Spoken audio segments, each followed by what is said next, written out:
بسم اللہ الرحمن الرحیم۔ اس سے پہلے کہ میں اپنا مضمون پڑھوں، دو باتیں میں آپ سے عرض کرنا چاہوں گا۔ آج کا مضمون میرا مرحوم جوش صاحب پہ ہے۔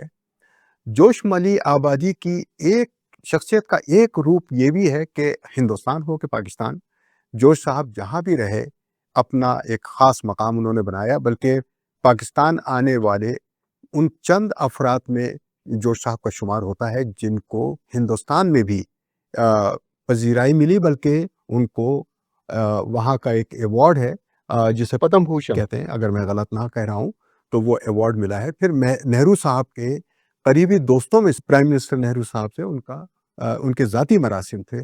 تو یہ ان کی ایک ایسی کوالٹی ہے جس کی وجہ جو میں سمجھتا ہوں کہ مادودے ہے، دوسرے ہمیں ادبا میں نظر نہیں آتی۔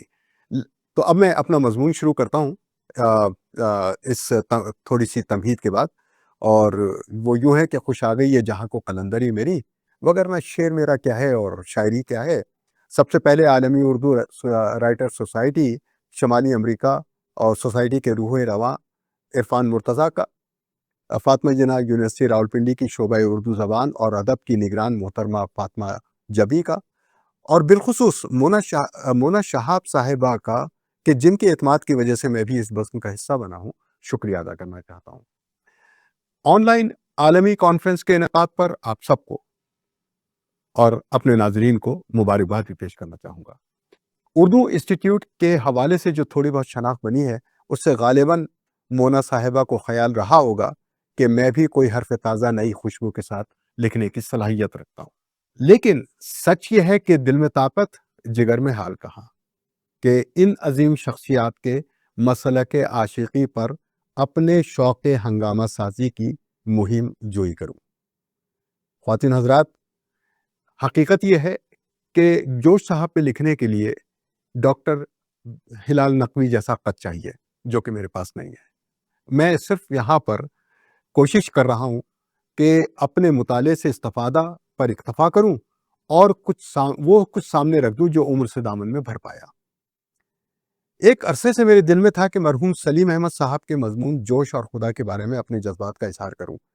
دراصل ہلال نقوی صاحب کو تو میں نے بعد میں پڑھنا شروع کیا، ظاہری بات ہے کہ اب ذرا ان کا کام تحقیقی بھی ہے، تنقیدی بھی ہے۔ ہلال نقوی صاحب نے تو حقیقت یہ ہے کہ دنیا ادب کو متاثر کیا ہے، اور ان کا یہ کام صدیوں تک زندہ رہے گا، اور ان کی خدمات کو ہمیشہ آنے والی نسلیں بھی سراہیں گی۔ ہم تو سراہ رہے ہیں، لیکن آنے والی نسلیں بھی سرائیں گی۔ لیکن سب سے پہلا جو مضمون میری نظر سے گزرا تنقیدی جوش صاحب پہ، وہ سلیم احمد صاحب کا تھا، اور ایک کتاب مجھے دی گئی۔ اس کتاب کا نام تھا ادھوری جدیدیت، اور اس کے لیے میں اپنے برادر جناب داور نواز کا بہت معترف ہوں کہ انہوں نے مجھے ایسی خوبصورت کتاب دی کہ آج وہ کتاب میرے کام آ رہی ہے، اور میں آپ کی خدمت میں وہ سب کچھ پیش کر رہا ہوں جو مجھے بڑا اشتیاق تھا جس کا۔ تو اس میں کوئی شک نہیں کہ شبیر حسن خان جوش ملی آبادی ایک قادر الکلام شاعر ہیں، اس لیے کہہ رہا ہوں کہ ان کا کلام آج بھی زندہ ہے۔ ہمیں جوش کی شخصیت میں ایک ایسا شخص دکھائی دیتا ہے جو اپنی روایات، تہذیب اور تمدن سے جڑا ہوا ہونے کے ساتھ ساتھ اپنے ذوق اجتہاد اور نیرنگی خیالات کو حسن معنی اور ادائیگی کے رنگوں اس طرح سجاتا ہے کہ اس کا ہر نقش دل نشین ہو جاتا ہے۔ اسطور نمونہ ان کی نظم اپنی ملکہ سخن سے لیے گئے یہ 2-3 اشعار ان کی فنکارانہ سلیقے کی عکاسی کرتے دکھائی دیتے ہیں۔ پیش کرتا ہوں۔ میرے بیان میں یہ جو وفور سرور ہے، طاق سخنوری میں جو یہ شمع طور ہے، یہ جو میرے چراغ کی ضو دور دور ہے، سرکار ہی کی موج تبسم کا نور ہے۔ شعروں میں کروٹیں یہ نہیں سوز و ساز کی، لہریں ہیں یہ حضور کی زلف دراز کی۔ خواتین حضرات، اب آپ سوچئے کہ اس لہجے کے شاعر اور ان کے بارے میں ہم جب گفتگو کریں تو ظاہری بات ہے کہ وہ ان کے قد کے برابر ہونی چاہیے۔ اب بات جس کی ہے اسی آفت جان تک پہنچے۔ میں اپنے موضوع کی طرف آتا ہوں، جہاں زبان پر قدرت اور بیان کی لطافت جوش کی شاعری کا امتیاز ہے، وہیں ان کے بعض اشعار قاری کے دل میں سوال بھی پیدا کرتے دکھائی دیتے ہیں، بالخصوص جوش کے اور خدا کے بارے میں۔ سلیم احمد صاحب مرحوم کا ایک مضمون اسی بات کو عنوان بناتے ہوئے ایک دلچسپ گفتگو کرتا دکھائی دیتا ہے، جس کا انہوں نے عنوان بھی یہی رکھا ہے، جوش اور خدا۔ ان کا خیال ہے کہ اقتباس، اقبال کی شاعری کا مرکزی مسئلہ اگر خودی ہے تو جوش کی شاعری کا بنیادی مسئلہ خدا۔ اقبال اپنے روحانی سفر کی ابتدا ہی سے یہ مان کر چلتے ہیں کہ خدا ہے۔ اقتباس ختم۔ یہاں وہ اقبال کی نظم شکوہ اور جواب شکوہ کو نظر انداز نہیں کرتے۔ شکوہ میں اللہ تعالیٰ سے جو شکایت اقبال کرتے دکھائی دیتے ہیں، اس کا تذکرہ وہ کرتے ہیں آگے چل کر، اور وہ کہتے ہیں کہ شکوہ کو میں مذہبی شاعری کی واسوقت کہتا ہوں۔ واسوقت کا خاتمہ محبوب سے صلح صفائی پر ہوتا ہے، اس لیے اقبال بھی شکوے کے بعد جواب شکوہ لکھتے ہیں۔ جواب شکوہ میں تعلقات کے نارمل ہو جانے کا اعلان بھی کرتے دکھائی دیتے ہیں۔ اس کے بعد اقبال خدا سے یا خدا کے بارے میں جو کچھ کہتے ہیں وہ شوخی اور چھیڑ چھاڑ کے ضمن میں آتا ہے۔ اقتباس ختم۔ سلیم احمد صاحب نے خدا سے جس چھیڑ چھاڑ کا ذکر کیا ہے وہ تو دوسرے اساتذہ یا مفکرین کے یہاں بھی نظر آتا ہے۔ دو نامور علماء کے بارے میں نے پڑھا ہے کہ وہ اپنے ابتدائی تعلیمی دور میں تشکیک کا شکار رہ چکے ہیں۔ میرا خیال ہے کہ انسان کی سوچ میں منفی خیالات کا آنا بھی فطری عمل ہے۔ اکثر لوگ ان خیالات کو جھٹک دیتے ہیں اور آگے بڑھ جاتے ہیں، لیکن کچھ افراد ہمت کر کے اس کا برملا اظہار کر دیتے ہیں۔ غالباً جوش انہی افراد میں سے ایک تھے۔ سلیم احمد مزید لکھتے ہیں کہ اقبال کے برعکس جوش کے ہاں خدا کا مسئلہ اس طرح طے شدہ نہیں ہے۔ اقبال نے جن سوالات کو درخور اعتنا نہیں سمجھا، جوش نے کھلم کھلا آنکھیں چار کرنے کی کوشش کی۔ خدا ہے یا نہیں ہے، قہار ہے یا رحیم ہے، وہ قادر مطلق ہے، اگر ہے تو اس کے ہوتے ہوئے خیر کو پامال کیسے کیا جاتا ہے؟ کہیں وہ یہ اعتراض کرتے ہیں کہ میں انسان ہو کر مخلوق خدا پر اتنا شفیق ہوں، تو پھر وہ خدا کیسا ہے جو انسانی دنیا میں ظلم، دکھ اور مصائب دیکھتا ہے اور کچھ نہیں کرتا؟ اور اس کا اظہار ان کے ایک شعر میں ہوتا ہے۔ اب وہ شعر دیکھیے آپ۔ دن ہوتے نہ زرد رو نہ راتیں ہی سیاہ، بھولے سے بھی ایک لب پہ نہ آتی کبھی آ، انسان کے دل کو چھو نہ سکتے آلام، میرا سا اگر شفیق ہوتا اللہ۔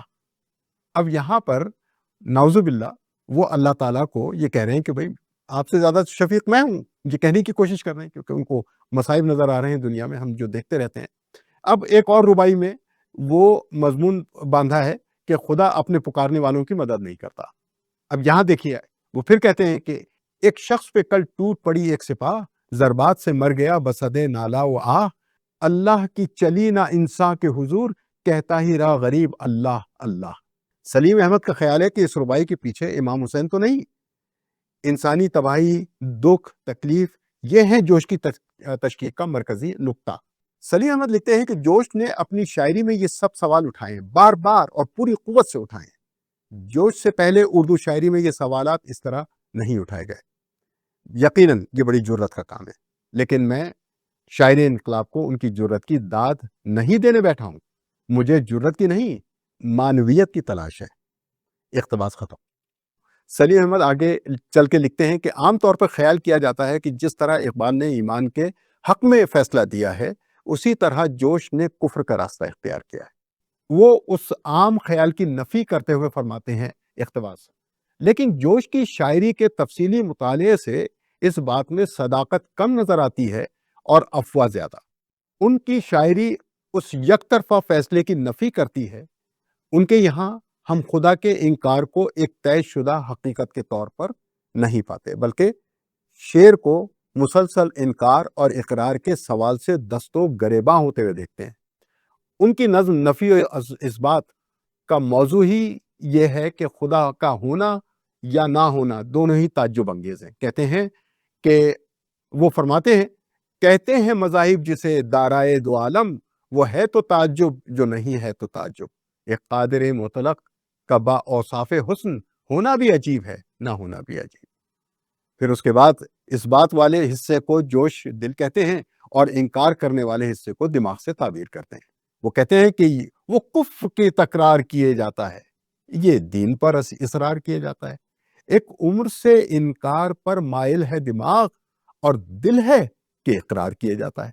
مجھے ایسا لگتا ہے کہ جوش نے علم سے کائنات میں موجود نشانیوں، دلائل اور علامات کو سمجھنے کی کوشش کی ہے، اور پھر ایسے اشعار بھی کہے ہیں جو ان کے ایمان کی دلیل دیتے دکھائی دیتے ہیں۔ اب مثلاً آپ ملاحظہ فرمائیے، نہ جا ان کفر کی باتوں پہ میری، یہ حق کے گیت ہیں جو گا رہا ہوں، جسے یوں کھو رہا ہوں ہر قدم پر، اسی کو ہر نفس میں پا رہا ہوں۔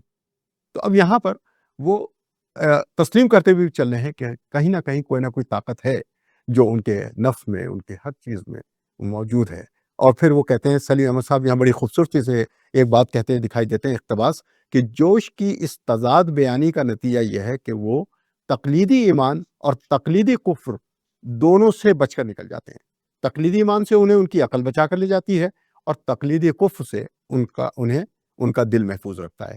آگے چل کر وہ لکھتے ہیں کہ جوش کا دل جب کائنات اور فطرت پر کلی نظر ڈالتا ہے تو انہیں ذات باری کا یقین آ جاتا ہے۔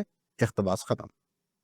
اب یہاں پر میں دو تین ان کے اشعار پیش کروں گا جن سے یہ معلوم ہوتا ہے کہ جوش کو خدا پر یقین تھا، یا خدا کی ثنا میں وہ جو شعر کہتے ہیں وہ ان کے ایمان کا، ان کے عقیدے کا حصہ ہے۔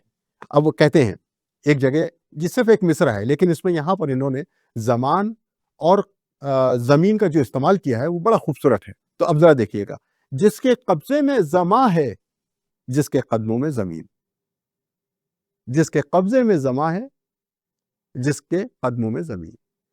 تو یہ مجھے بڑا خوبصورت لگا ان کا مصرع، میں نے اسی وجہ سے یہاں پر اس کو کوٹ کیا ہے۔ پھر ایک اور شعر ان کا ملاحظہ فرمائیے، آج تک پہنچی نہیں جس اوج تک چشم خیال، ایک نامعلوم قوت، ایک نامعلوم قوت، ایک نادیدہ جلال۔ تو یہاں پہ دیکھیے آپ کہ وہ اپنے ایمان کا تذکرہ کر رہے ہیں کہ کس طریقے سے وہ اس پر ایمان رکھتے ہیں۔ پھر ایک اور شعر دیکھیے ان کا، وہ خدا، وہ طاقت مخفی، وہ دارائے حیات۔ یہ اس میں خوبصورت ایک کام کیا ہے جوش نے۔ کن فیکن کا کس قدر سلیس ترجمہ جوش نے کرنے کی کوشش کی ہے شعر میں۔ ذرا شعر دیکھیے اور پھر وہ کن فیکن کا ترجمہ دیکھیے۔ وہ خدا، وہ طاقت مخفی، وہ دارائے حیات، جس کی ایک ادنا سی جنبش کا لقب ہے کائنات۔ کیا خوبصورت بات کہی ہے، کن فیکن۔ تو اس کو کس طریقے سے انہوں نے بیان کیا ہے۔ سلیم احمد لکھتے ہیں آگے چل کر کہ جوش کا اصلی خدا ان کے کلام میں جا بجا جھلک دکھلا دیتا ہے۔ ایک ربائی میں اس کو ایک قوت اعلیٰ سے تعبیر کیا جو پردے میں مستور ہے، غیب۔ کس نقش میں رنگ حی و قیوم نہیں، موہوم ہے اس طرح کے موہوم نہیں، پردے میں ہے ایک قوت اعلیٰ تو ضرور، اس کے اوصاف کیا ہیں معلوم نہیں۔ جوش کی ایک اور ربائی ملاحظہ فرمائی، یہ اسی قبیلے کی ربائی ہے لیکن اسی قوت اعلیٰ کو ذات کہتا ہے، اور کہتا ہے کہ ذرہ ذرہ اس ذات پاک کی حقیقت کا مظہر ہے۔ اب یہ ربائی ملاحظہ فرمائیے، عامی نے حجابات سے تعبیر کیا، عالم نے نشانات سے تعبیر کیا، اس ارض و سما کے ذرے ذرے کو مگر عارف نے فقط ذات سے تعبیر کیا۔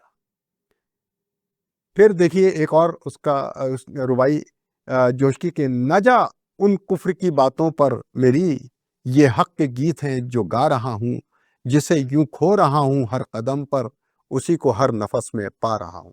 آخر میں سلیم احمد صاحب ہی کی بات کو دہراؤں گا۔ اقتباس، جوش کی شاعری میں خدا ایک زندہ مسئلہ ہے۔ اردو شاعری میں وہ تنہا جوشی ہیں جو اپنی پوری تخلیقی قوت کے ساتھ خدا کے اس بات کو اپنی منزل نہیں بناتے۔ اقتباس ختم۔ دوسری بات دیکھنے میں یہ آئی ہے کہ جوش ملی آبادی نے سورہ رحمان کا ترجمہ کر کے یہ ثابت کر دیا کہ انہیں اپنے عقیدے سے محبت ہے اور وہ اس پر یقین بھی رکھتے ہیں۔ یہ محض لفظی ترجمہ نہیں بلکہ ایک ادبی، شعری اور جذبات نگاری کا شاہکار ہے۔ اس میں ان کے خطیبانہ انداز کو بھی ان کے فن کا ایک شاہکار سمجھا جا سکتا ہے۔ اب دیکھیے یہ ایک میں نے بند یہاں پر نقل کرنے کی کوشش کی ہے، یہ سحر کا حسن، یہ سیارگاں اور یہ فضا، یہ معطر باغ، یہ سبزہ، یہ کلیاں دلربا، یہ بیاباں، یہ کھلے میدان، یہ ٹھنڈی ہوا، سوچ تو کیا کیا کیا ہے تجھ کو قدرت نے عطا، کب تک آخر اپنے رب کی نعمتیں جھٹلائے گا۔ ایک بار پھر میں آپ سب کا شکریہ ادا کرنا چاہوں گا کہ آپ نے مجھے یہ موقع عطا فرمایا کہ میں اپنی عرضداشت کو پیش کر سکوں، اور اس کے لیے میں بے شک عالمی اردو رائٹرز سوسائٹی کا بے انتہا شکر گزار ہوں، اور اس کی کامیابی کے، عالمی کانفرنس کی کامیابی کے لیے دعا گو ہوں۔ اس کے ساتھ ہی اجازت چاہتا ہوں۔ خدا حافظ اور ناصر۔